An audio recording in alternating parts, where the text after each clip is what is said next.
நாகா அத்தியாயம் 1. சார், எனக்கு சுற்றி வளைச்சு பேசி பழக்கம் இல்லை. எங்கள் சிவாவுக்கு பொண்ணை ரொம்ப பிடிச்சிருக்கு. அவனுக்கு மட்டும் இல்லை, எங்களுக்கும் ரொம்ப பிடிச்சிருக்கு. இனி உங்கள் முடிவை நீங்கள் தான் சொல்லணும். வரதராஜன் சொல்ல சுப்பையாவும் அகிலாவும் புன்னகை முகத்தோடு ஒருவரை பார்த்து கொண்டனர். எங்களுக்கும் பூரண சம்மதம். இன்ஃபேக்ட் வீட்டுக்கு போய் தகவல் சொல்கிறோம், எங்கள் உறவுக்காரங்களை கலந்துக்கிட்டு செய்தி சொல்கிறோம்னு மென்று முழுங்காமல் நீங்கள் இவ்வளோ வெளிப்படையாக பேசினது பர்சனலாக எங்களுக்கு இன்னும் ரொம்ப சந்தோஷமாக இருக்குது. வாயெல்லாம் பல்லாக சொன்னார் சுப்பையா. நான் ரொம்ப ஓப்பன் டைப், மனசில் பட்டதை அப்படியே பேசிடுவேன். அதே டிரான்ஸ்பரன்சியை தான் உங்ககிட்ட இருந்தும் எதிர்பார்ப்பேன். அது ஒன்றும் தப்பே இல்லையே. சேச்சா, ஒரு தப்பும் இல்லை. அப்போ சங்கவையை கூப்பிடுங்க, அவகிட்டையும் ஒரு வார்த்தை கேட்டுக்கலாம். சொல்கிறேன்னு தப்பாக எடுத்துக்கிற கூடாது. மற்ற பொண்ணுங்க மாதிரி நாங்கள் எங்கள் பொண்ணை வளர்க்கலை. சின்ன வயசுலேருந்தே சங்கவை நாங்கள் கிழிச்ச கோட்டை தாண்டினதே இல்லை. நான் நில்லுன்னா நிற்பா, உட்காருனா உட்காருவா. பெருமையாய் சொன்னார் சுப்பையா. சாரி சார், அந்த பிஸ்னஸே வேண்டாம். உங்கள் பேச்சை மீறாமல் வளர்ந்த பொண்ணுங்கிறதுக்காகலாம் எங்களால் சமாதானமாக முடியாது. கல்யாணம் பண்ணிக்கிட்டு சேர்ந்து வாழ போகிறது சிவாவும் சங்கவையும் தான். சிவாவுக்கு சம்மதம்னு உங்கள் முன்னாடியே அவன் சொல்லிட்டான். அதே மாதிரி கல்யாணம் பண்ணிக்க போகிற பொண்ணோட விருப்பத்தை நாங்கள் அவ வாயால் கேட்க ஆசைப்படுறோம். சரி அகிலா, போய் சங்கவையை கூட்டிக்கிட்டு வா. அகிலா எழுந்து போய் பக்கத்து அறையின் கதவை திறந்து கொண்டு உள்ளே நுழைந்தார். கட்டிலில் நகம் கடித்தபடி பதட்டமாய் அமர்ந்திருந்த சங்கவையை நெருங்கினார்.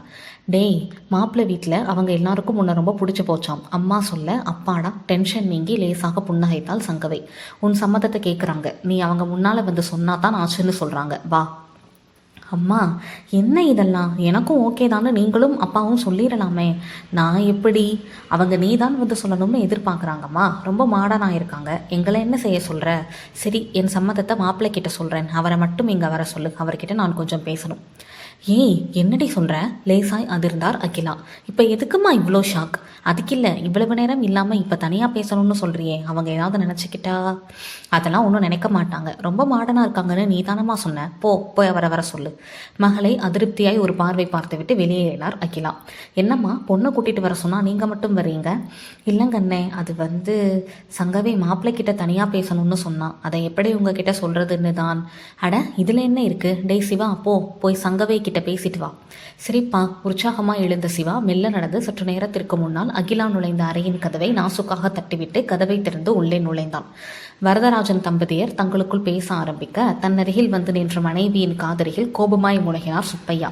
ஏண்டி, உனக்கு கொஞ்சம் கூட அறிவே வேலை செய்யாதா? அவ தான் சின்ன பொண்ணு, புரியாமல் ஏதோ சொல்கிறான்னா நீயும் அதை சபையில் வந்து சொல்கிறியே.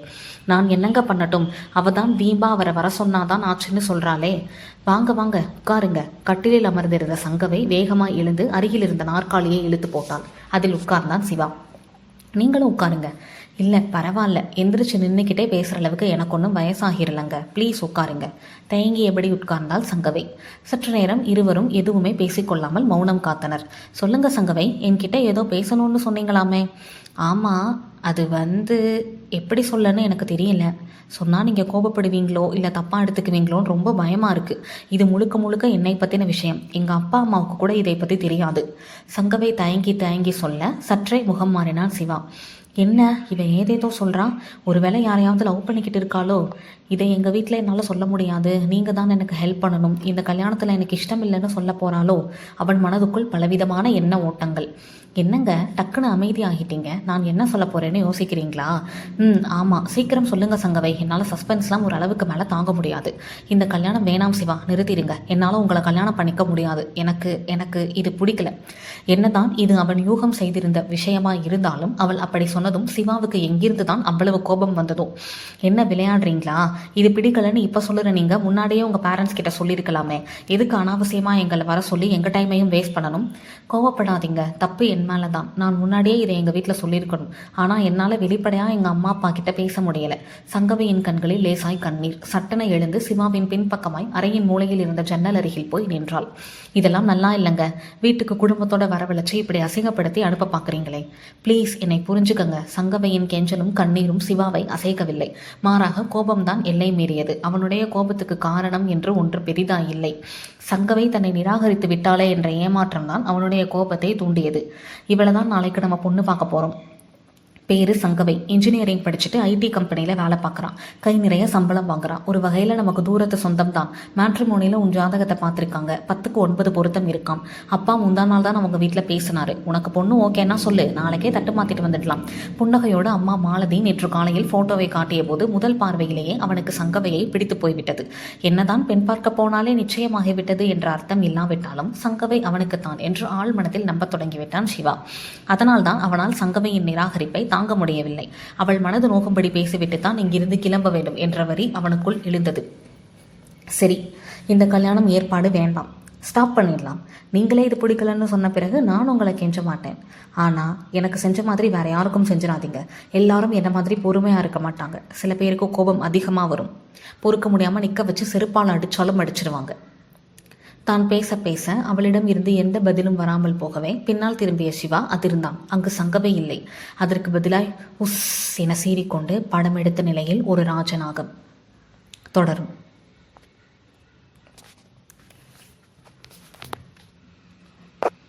நாகா பாகம் 2. ஐயோ, பாம்பு பாம்பு, என்னை யாராவது காப்பாத்துங்க. அம்மா! சிவா அலறிக்கொண்டே எழுந்து அவசரமாய் ஓட முயல வேகமாய் அவனை நெருங்கிய அந்த ராஜநாகம் அவனது இடக்கணுக்காலில் நச்சென கொத்தியது. ஆ ஆ! அதற்கு மேல் அலற இயலாமல் அப்படியே மல்லாந்த வாக்கில் தரையில் விழுந்தான் சிவா. அவனது முகம் உடனே நீலம் பாரிக்க தொடங்க கடைவாயில் நுரை தள்ள ஆரம்பித்தது. துடிக்க ஆரம்பித்த சிவா முற்றிலும் அடங்கும் வரையில் அவன் காலடியில் நின்ற ராஜநாகம் அவன் தலை சரிந்ததும் என சீறிக்கொண்டு உடம்பை வளைத்து நிமிர இப்போது தரையில் இருந்து குனிந்த வாக்கில் இருந்த சங்கவை எழுந்தாள். முகத்தில் இடதுபுறம் முழுக்க நாக சிதில்கள். தன் பிளவுபட்ட நாக்கை வெளியே நீட்டி ஒரு முறை சீறினாள். வீல் என அலறிக்கொண்டே படுக்கையில் இருந்து எழுந்தாள் சங்கவை. சுற்றும் முற்றும் பார்த்தாள். தான் ஹாஸ்டலில் தான் இருக்கிறோம், தான் கண்டது கனவு என கொஞ்சம் கொஞ்சமாய் புரிய ஆரம்பிக்க படபடப்பில் அவளது கை கால்கள் மெலிதாய் நடுங்கின. ஏசி குளிரிலும் வியர்த்து கொட்டியது. மை காட் வாய்க்குள் முனகிக் கொண்டே தன் இடது பக்க முகத்தை கையால் தடவி பார்த்தாள். இருட்டில் தட்டு தடுமாறி எழுந்து அறையின் மூலையை நோக்கி ஓடி லைட்டை போட்டாள். பளீரென்ற வெளிச்சம் பரவ அறையில் இருந்த நிலை கண்ணாடி முன் நின்று தன்னைத்தானே உற்று பார்த்தாள். கிரே நிற நைட்டி, களைந்த தலை, நாக்கை நீட்டி பார்த்தாள். பிங்க் நிறத்தில் மனிதர்களின் நாக்கை போலவே தான் இருந்தது. மீண்டும் தன் முகத்தை தடவி தடவி பார்த்தாள். எத்தனை நேரம்தான் அப்படியே நின்று கொண்டிருந்தாலோ தெரியவில்லை. சங்ஸ்! விடிகாலை 5 மணிக்கு லைட்டை போட்டு என்னடி பண்ணிட்டு இருக்க? பக்கவாட்டில் குரல் கேட்டு திரும்பினாள். தோழி திவ்யா கட்டிலில் அமர்ந்து கொண்டு இவளையே பார்த்த வண்ணம் இருந்தாள். திவ்யா, அது வேகமாக அவளை நெருங்கி கட்டிலில் அமர்ந்த சங்கவை தன் இடது பக்க முகத்தை தடவிக்கொண்டே விசும்பலுடன் லேசாக அழ ஆரம்பித்தாள். சங்ஸ்! என்னம்மா, என்னாச்சு? ஏன் அழுற? பதறி எழுந்த திவ்யா அருகில் இருந்த மேஜை மேல் இருந்த வாட்டர் பாட்டிலை எடுத்து மூடியை திறந்து அவளிடம் நீட்டினாள். இந்தா. தண்ணீர் குடித்து சற்றே ஆஸ்வாசம் அடைந்த சங்கவை தான் கண்ட கனவை பற்றி திவ்யாவிடம் முழுதாக விவரித்தாள். சரி கூல், ஒன்றுமில்லை, ஜஸ்ட் கனவு தானே. இல்லை திவ்யா, என்னால் இதை அப்படி ஈஸியாக எடுத்துக்க முடியல. ரொம்ப பயமாக இருக்குது. யோசிச்சு பாரு, என்னை பொண்ணு பார்க்க வந்த ஒருத்தரை நான் பாம்பா மாதிரி கொத்துறேன். How horrible! நினைக்க எனக்கு உடம்பெல்லாம் புல்லரிச்சு நடுங்குது. இப்போ கூட பாறேன் எப்படி புல்லரிக்குதுன்னு. ஐயோ, எனக்கு மட்டும்தான் ஏன் இந்த மாதிரி கொடூரமான கனவு வருதோ? உனக்கு ஏன் இப்படி ஒரு கனவு வருதுன்ற காரணம் எனக்கு தெரியும். நான் சொல்லட்டுமா? என்னடி காரணம்? சரி சொல்லு. உன்னோட மனக்குழப்பம் தான். மனக்குழப்பமா? ஆமாம், நேற்று நைட் உங்கள் அம்மா கால் பண்ணி சங்கவை கண்ணா, உனக்கு மாப்பிள்ளை பார்த்துருக்கோம், சண்டே மார்னிங் நம்ம வீட்டுக்கு வர சொல்லியிருக்கோம், அதனால நீ வெள்ளிக்கிழமை காலையில் ஏன்னு வான்னு சொன்னாங்க தானே? ஆமாம் சொன்னாங்க. அதை யோசிச்சுக்கிட்டே படுத்திருப்ப. அதுதான் பொண்ணு பார்க்குற மாதிரி கனவு வந்திருக்கும். கனவுல என்னை பொண்ணு பார்க்குற மாதிரி வந்ததுக்கு விளக்கம் சொல்லிட்டேன், சரி. பட் அந்த கோப்ரா, இதுக்கெல்லாம் என்கிட்ட பதில் இல்லடி. கனவுங்கிறது நம்ம தூங்கும்போது நம்ம பிரெயின் நம்மளோட நினைவெடுக்குகளில் இருக்கிற சம்பவங்களை ரீகலெக்ட் பண்ணும்போது உருவாகிறது. என்னைக்காவது பாம்பு படமோ இல்லை சீரியஸோ பார்த்துருப்ப. இல்லைனா பிஹெச்டிக்கு அழிவை நோக்கி பயணிச்சுட்டு இருக்கிற பாம்பினங்களை பற்றி ரிசர்ச் பண்ணலான்னு யோசிச்சுட்டு இருக்கிறதா சொன்னியே, அதை பற்றியே யோசிச்சுட்டு இருந்திருப்ப. அதான் கனவுல நீயே பாம்பா மாறின மாதிரி வந்திருக்கும். அவள் சொன்ன சமாதானத்தில் தனக்கு உடன்பாடு இல்லை என்பதை மறுத்தலான தலையசைப்பின் மூலம் வெளிக்காட்டினாள் சங்கவை. நீயா உன்னை சமாதானப்படுத்திக்காமல் இருக்கிற வரைக்கும் இந்த பயமும் படபடப்பும் உன்னை விட்டு போகாது ஷங்ஸ்.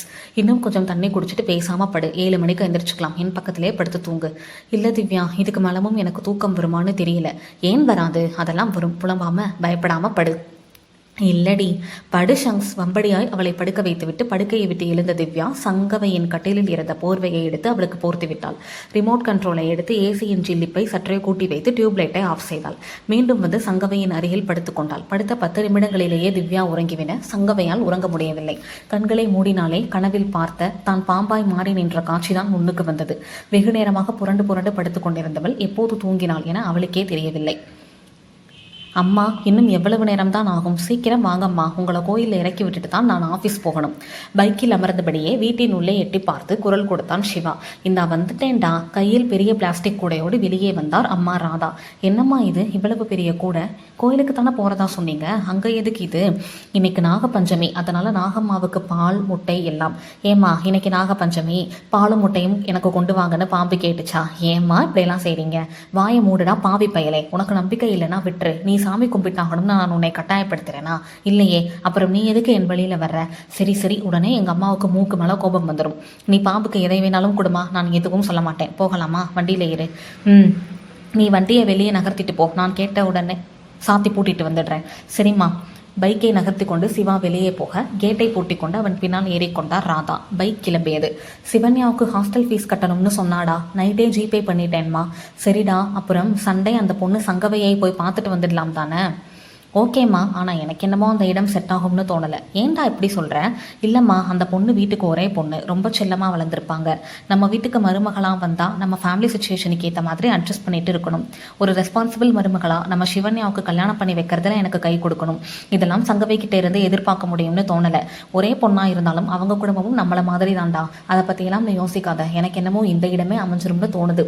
பார்க்கலாம்மா. அதற்குள் புத்துக்கோயில் வந்துவிட ராதாவை இறக்கிவிட்டான் சிவா. கூட்டம் கும்பல் என கோயில் கோலாகலமாய் இருந்தது. ரொம்ப நேரம் வெயிலில் நிற்காதம்மா, சீக்கிரம் சாமி கும்பிட்டுட்டு வீட்டுக்கு போ, சரியா? சரிடா, அதெல்லாம் நான் பார்த்துக்கிறேன். அப்புறம் அம்மா ஒன்று சொல்லுவேன், அதை கேட்குறியா? இவ்வளவு தூரம் வந்துட்டு கோயிலுக்குள்ளே வராமல் போகாதுடா. இன்னைக்கு நாகப்பஞ்சமி, ரொம்ப விசேஷமான நாள். அம்மா, இதுதான் எனக்கு உன்கிட்ட பிடிக்காத விஷயம். இப்போ தானே கேட்டேன், நான் உன்னை கம்பல் பண்ணுறேன். அப்புறம் என்ன? நான் சாமி கும்பிட வரமாட்டேன்மா, கிளம்புறேன், பாய். சிவா பைக்கை கிளப்பி கொண்டு சென்றுவிட திரும்பிய ராதாவின் எதிரில் அந்த கிளவி வந்து நின்றாள். கருப்பு நிற சேலை, நெற்றியின் மையத்தில் பெரிய வட்டமாய் கருப்பு பொட்டு என அவளது தோற்றமே மிரட்டலாய் இருந்தது. நீ என்னதான் கூப்பிட்டாலும் அவன் வரமாட்டான். நாகம்மாவோட ஆசை அவனுக்கு எப்பயுமே கிடைக்காது. குறிச்சு வச்சுக்க, உன் மகனுக்கு நாகத்தால தான் சாவு. மெல்லிய குரலில் சொன்னால் அந்த கிளவி. தொடரும்.